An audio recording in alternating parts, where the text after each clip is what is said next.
It's my baby, it's not yours. You wouldn't care. You never cared. You didn't even bother to tell me where the hell you were going or that you'll be gone for a second. You left me here alone because you don't like me. And there's no way you're going to like me because I'm a nuisance to you. But I've got a good news. It's over. This is over. I'm leaving so you won't be disturbed. You'll have your life back. Alis ka? Did you ever once try to be real? You don't need to pretend that you're surprised about it, alright? Dahil kahit hindi mo sabihin, alam ko natutuwa ka. Kasi naman talaga yung gusto mo mangyari, di ba? Aalis na ako and I'm not coming back. Sorry for the mess and for distressing you. Sorry for getting involved with me and with my appalling life.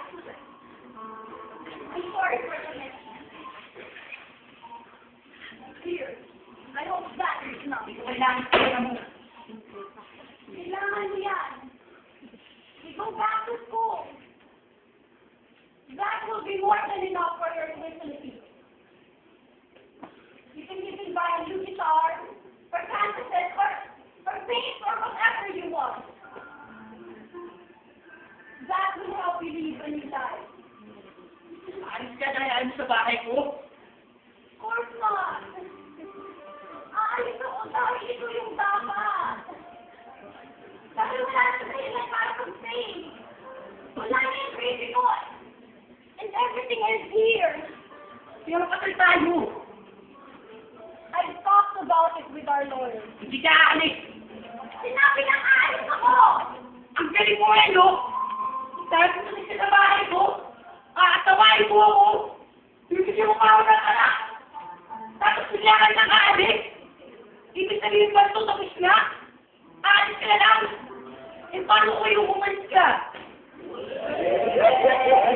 Hindi mo na ako mapipigilan. Wala na yung baby. Wala na yung anak ko. And there's no reason to pretend to be a father to somebody else's baby. There's no reason for us to stay together, Mommy. Eh, di kumakalali ka eh. Kung nakasarap sa sa'yo, pinigyan mo sa akin. Hindi ka na tayo bumalik. Naiintindihan mo ba? Hindi ka na tayo bumalik. Dahil kung sila sa buhay ko, kung bumalik ka. Kung iniwan mo ako, kaya dapat dito ka lang. What is this? It's not my business. Oh, no.